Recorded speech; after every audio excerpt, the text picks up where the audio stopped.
in. Today, we're going to meet people who are the best in the world at what they do. All of our guests are world record holders. They either do more of something or do it quicker than anyone else on the planet. This show is going to be not only fun, but newsworthy as well, as some of our guests attempt to break world records right here. So, let's get to it. Our first guest spent his childhood being bullied and ridiculed until one day he made a decision never to let fear rule his life again. Please welcome Dan.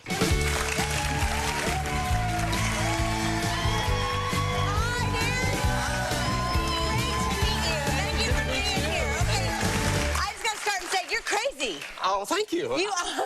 That's a compliment. I take it as that, yeah. You are a world record holder in lots of different categories of sword swallowing. Okay, what got you into this in the first place? As a little kid, I was full of fears. I was bullied by the other kids and kind of beat up and teased quite a bit.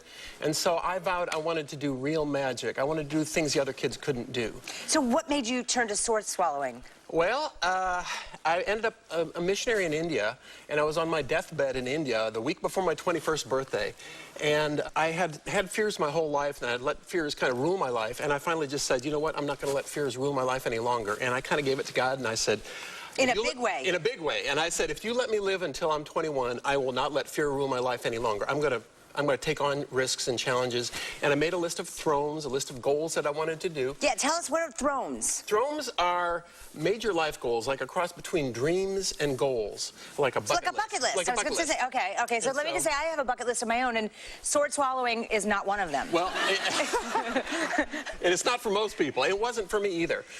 My first bucket list was to visit all the major continents of the world. Did you do that? I haven't hit Antarctica yet. Okay. I've got a couple others, but visit all the 7 wonders of the world, live on a little island in the Bahamas, which I did for 7 years, work on a cruise ship, live with a tribe of Indians. That would also not be on my list. Live with a tribe of Indians in the Amazon. Wow. And work in the music business in Nashville, work as a clown in a circus, jump out of an airplane, climb to the top of the highest mountain in Scandinavia. Those were my first 10. Wow. So. And not only have you done them, but you also know them by heart. So, okay, so with sword swallowing, you attempted to do it 13,000 times before you actually succeeded. Yes, what happened was... I'm looking at your tongue as I'm talking to you, trying to see, is there any damage in there? Still got my tonsils, everything's there. No, when I was 40 years old, in 1997, I'd done fire eating, juggling, unicycle riding, stilt walking, all the other circus stunts, you know, bed of nails, glass eating, everything else. In 1997, I heard there were less than a dozen sword swallowers left in the entire world. And I said, oh, I got to add that to my list. So I worked on it for 4 years. How do you work on it? You just practice. You just stick a sword down the back of your throat and hit the back of your throat, you know. So, I mean, you must have no gag reflex. I still have a gag reflex. If I were to cough on a piece of meat, I would still choke on it. But for those 4 years, I practiced 10 to 12 times a day, every day. I calculated that out, and it's about 13,000 unsuccessful attempts before I got my first sword down in 2001. And so what did that feel like, that first time you succeeded? It was scary. It was real scary. I was in my bathroom. I hadn't told anybody I was doing it. How big was it at that time? It was about a 22-inch long blade. Are you kidding me? No, I'm not kidding you. And something happened that particular day that really kind of changed things. I had, for the 4 years, I kept thinking, no, this is impossible. I kept looking at the 99% that was impossible. And finally that day I said, you know what, I believe I can do it. And instead of looking at the 99% that was impossible, I went for that 1% that was possible. I thought, you know, if I just adjust everything. So I adjusted my posture, went with 2 hands instead of 1, and all of a sudden, whoosh, the sword went down about 6 inches. And I was like, oh my gosh, I think I punctured something. Pulled it out. Was there blood on it? There was no blood or anything. It was okay. And you kind of have to wait until the next day to find out if you're got any internal bleeding. Oh, my goodness. Well, I know we have an X-ray showing a sword lodged in your throat. Look at this, guys. You can see it. It's actually, yep. Oh, it actually nudges my heart aside. If you watch carefully, you can see the sword beat with my heart like that as I put it down there. What does that feel like? You can't feel much past about here because you don't have any nerve endings past, you know, about this part of your chest. Unless the sword's really cold in the winter, if I take them out of my car and they're really cold, or in the summer if they're really hot, I can feel them. Oh, my goodness. All right, we have some footage of you in action. Take a look.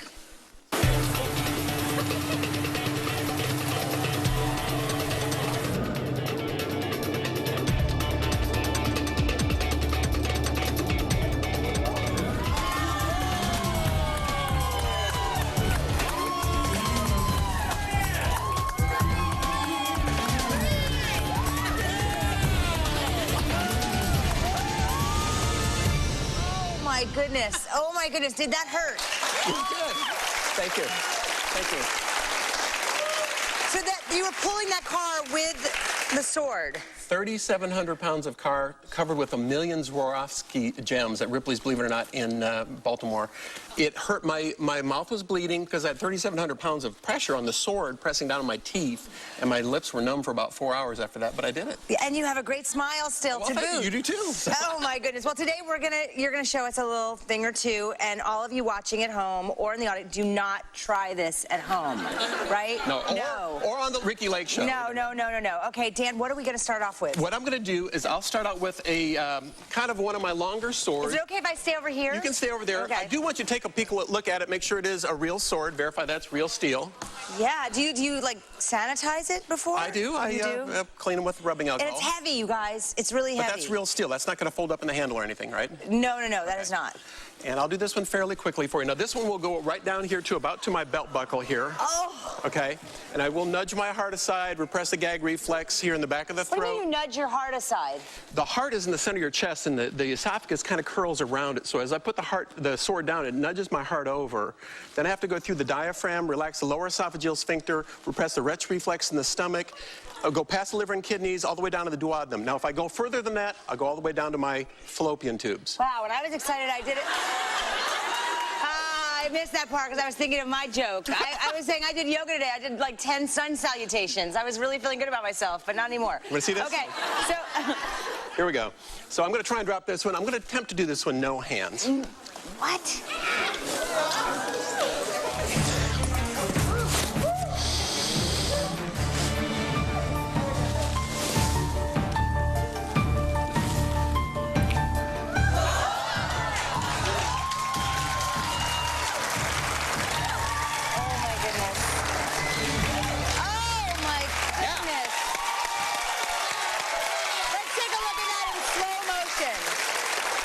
You want to try it? Oh my gosh, no thank you. Wow. Okay. Wow, what are we doing now? That is incredible. Okay, what I'm going to do right now is I'm going to attempt, this is kind of the finale of what I normally do. This is a glowing lightsaber just to prove that it's very real.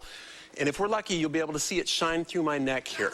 This is it's a light here, so. So are we turning the lights off here? We're going to take the lights down a little bit here. Okay. And I'm going to slide this one down. Here goes. Wow.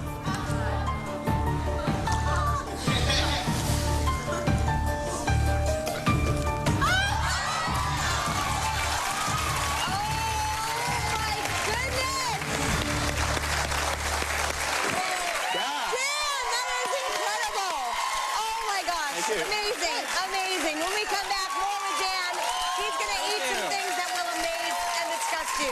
Stay with us.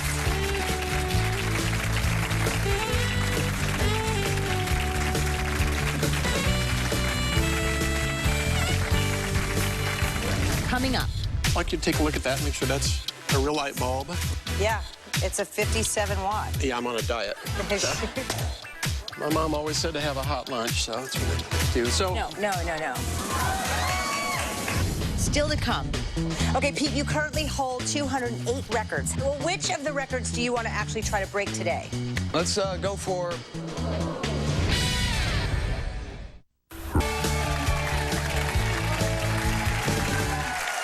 Welcome back. We are talking with Dan Meyer, who holds 34 records for sword swallowing. Was that amazing, Les? Explain this to us. You won the Ig Nobel Prize for Medicine. How? That was such a fluke. In 2007, I got a phone call that said that I had been nominated for and won the Ig Nobel Prize in Medicine at Harvard. I thought, what? And they said it was for a medical research paper that I'd co-written on sword swallowing and its side effects that was published in the British Medical Journal, which I'd never really heard of much before, but it was a pretty prestigious magazine. That's amazing. So what are some of the side effects? Well, the first one that most sword swallowers get in the practice period is what we call sword throat. It's when you scrape the throat a lot, and we call that a sword throat. The other is punctures. I actually held the heart of a sword swallower who impaled his heart in London, and the sword went right through it. So there's that. There's perforation of the esophagus and the stomach, and internal bleeding, peritonitis, which can kill you. And why is it that you do this? I do it and I'm passionate about it. The whole reason I do it is to prove to people that you can do the impossible in your life. Even though we don't want them to try this at home. But not sword swallowing, yeah. All right. Tell us what you're going to do now. I'm going to do a little fire eating for you here. So what I'm going to do... Okay. Should I back up? No, you're fine right there. You can have some if you want. All right. Reminding everybody, do not try this at home. As a little kid, I always wanted to do real magic, and I thought, boy, this is about as real as it can get. So what I've got here is a little fire, and I'm going to take this one and light this one over there, like that. Okay. Here goes. You can feel the heat, can't you? I can, yes, I can. Goodness.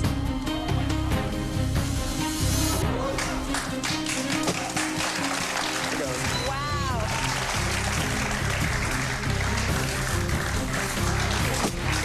Do one more over here. Yeah! Yeah! Oh, my goodness. Dan, you're incredible. So do you feel pain right now? Yeah, it's hot. It's hot. It's plenty hot. Oh, my goodness. Let's take a look at that in slow motion.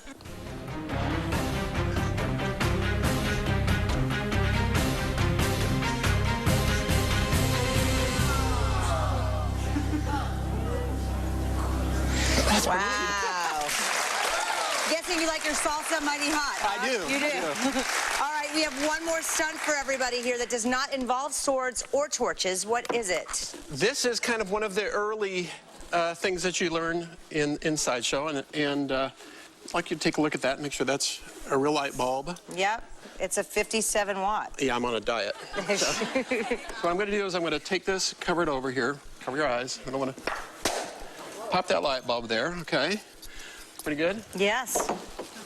My mom always said to have a hot lunch, so that's what I like to do. So, No. yeah, what I'm going to do is I'm going to take this piece of glass.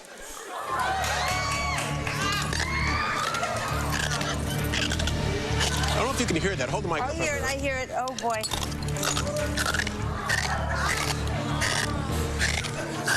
It was good. Yeah. You could have them if you want some. It's you good. know, I'm gonna let you.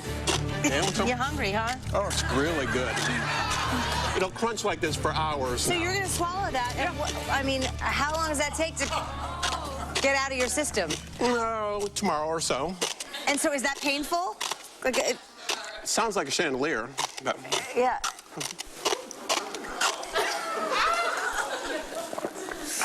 It's delicious, yeah. So that's glass eating for you. That's unbelievable. So. Oh my goodness, let's take a look at that one more time. Oh, my face. Oh my gosh. Audience, again, for the third time, do not try this. Thank you, thank you, thank you. Dan, they don't pay you enough. No, they don't. They don't. Amazing. Thank you so much. It's a pleasure. Truly. When we come back, the strongest 11-year-old girl in the world. When she gets older, she'll be great at picking up guys. She's coming up next. Stay with us.